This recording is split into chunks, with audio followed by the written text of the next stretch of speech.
ये बहुत खास बात है कि हमसे गलती हो गई जाने अनजाने में। जाने में होती है उसमें हम जान रहे हैं कि पाप है, लेकिन या सुख बुद्धि हो गई है या दुख निवृत्ति हो की भावना है। दोनों बातें समझना।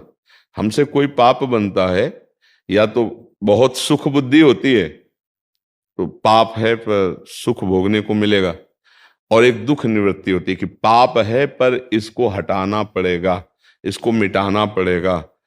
इस ऐसा करना पाप है, लेकिन दुख निवृत्ति के लिए या सुख पूर्ति के लिए, दो भावों से पाप होते हैं।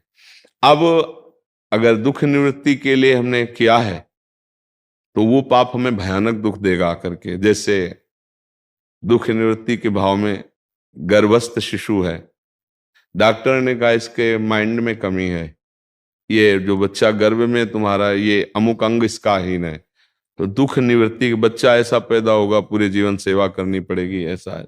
कई तरह की दुख निवृत्ति के लिए, जैसे गर्भस्थ शिशु के लिए, ऐसे बाहरी कई बातें हैं। दुख निवृत्ति के लिए किसी जीव की हत्या कर देना, ये हमारे घर में रहेगा तो ऐसा ठीक नहीं, उसे मार देना।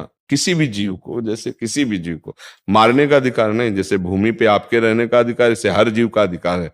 कई तरह की ऐसी दुख निवृत्ति के लिए कुछ पाप होते हैं, और कुछ सुख प्रवृत्ति के लिए कि जिससे ये काम नहीं करना चाहिए पर सुख की भावना इतनी प्रबल हो गई कि वो पाप बन गए।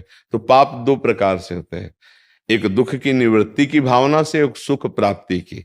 बहुत बड़े बड़े पाप हो जाते हैं। दुख निवृत्ति, सुख पूर्ति, दो भावनाओं से पाप होते हैं। अब पाप हमसे हो गए हैं और अब हमें सत्संग के द्वारा पता चला कि यार बहुत ही इनका दंड मिलेगा, तो हम भयभीत हो जाएं पहला, और आर्त भाव से भगवान की शरण में हो। जो सभीत आवा शरणाई तो रखियो ताई प्राण की नहीं। भगवान ने कहा ना कि अब भगवान के सिवा मेरा कोई भी पाप नष्ट नहीं कर सकता, मुझे नहीं बचा सकता। तो अपिचेत सुदुराचारो भजते माम अनन्य भाग साधुरेव समंतव्या सम्यक व्यवसिता। ऐसा भगवान कहते पहले बहुत दुराचारी सांगोपांग पाप करने वाला रहा है, लेकिन अब उसको पता चल गया कि एक भगवान के सिवा मुझे कोई क्षमा नहीं कर सकता, और मेरी शरण में आ गया तो फिर मैं उसे साधु बना देता हूं। अहम तो हम सर्व पापेभ्यो मोक्षयिष्यामि मा शुचा। आप चिंता की बात फिर नहीं रहेगी। एक शब्द जो हमने कहा, मेन पॉइंट बहुत महत्वपूर्ण आपके मुख से निकला कि पुनरावृत्ति उसकी नहीं होनी चाहिए। तो सब पापों का प्रायश्चित भगवान नाम के द्वारा हो जाता है। इसी को खूब श्रद्धा पूर्वक जपिए। जैसे कभी किसी ने कहा हमसे कि हमसे ये चूक हो गई कि हमें नहीं करना चाहिए था, गर्भ हत्या हो गई, अब क्या करें?